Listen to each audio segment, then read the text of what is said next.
Hello mga ka-riders, ito dumating na yung ating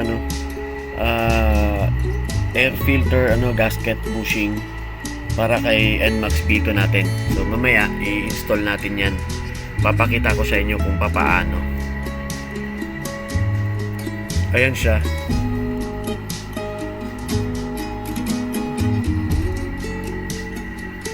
Para lang yan, para tumibay yung kapit nung bolt doon sa air filter kasi medyo siya umaalog-alog.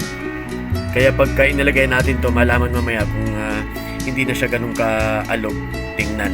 So abangan mo mamaya ang ating pag-i-install nito. Saglit lang ito, madali lang naman gawin.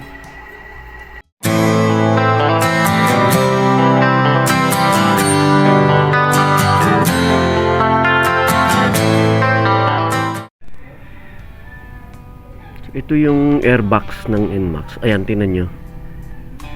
Gumagalaw siya. So, kailangan nating lagyan itong bushing na to para kahit papaano humigpit ng konti. So, ito yung tornilyong aalisin natin mamaya. Diyan natin ilalagay yung yung bushing. Tapos sa kabila, ayun sa ilalim. So, yun naman. Gagamitan lang natin siya ng T-rings. What? Ayan. Para madukot natin.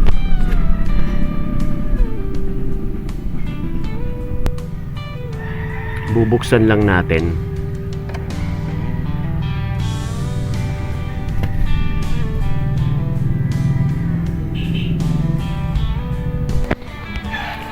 Size 10 nga pala itong ating itong rings na ginagamit. So ito ilalagay natin dito sa loob. Yan. Sakto naman siya dyan. Ayan. Sakto siya.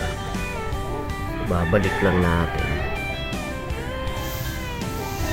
So ayan, binabalik na natin. So yan ang itsura niya ngayon. Ganun din yung gagawin natin sa kabila. Yan, yung tornilyo na yan. Aalisin din natin yan. So ayan na siya. Hihigpitan na lang natin yan. So ayan, nailagay na natin pareho. Ayan. Ayan. Galawin natin. Ayan, kahit papaano nabawasan yung galaw niya. Hindi na siya yung masyadong maluwag.